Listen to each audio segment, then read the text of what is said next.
আপনি কি জানেন দুর্গাপূজার আগে কোন কাজগুলো করলে ঘরের সমৃদ্ধি বাড়বে এবং মা দুর্গা তুষ্ট হন? যদি জানা না থাকে আসুন আজকের ভিডিওতে জেনে নিন।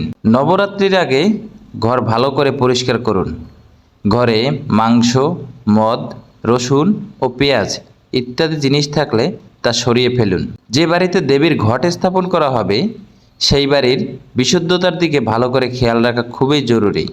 তা না হলে মা দুর্গা অসন্তুষ্ট হতে পারেন। ঘর থেকে ভাঙা বাসনপত্র ও পুরানো ছেঁড়া কাপড় সরিয়ে ফেলুন। নবরাত্রির আগে বাড়ির ঠাকুর ঘর ভালো করে পরিষ্কার করুন। কোনো ভাঙা মূর্তি বা ছবি থাকলে শ্রদ্ধার সঙ্গে প্রবাহিত জলে বিসর্জন করুন।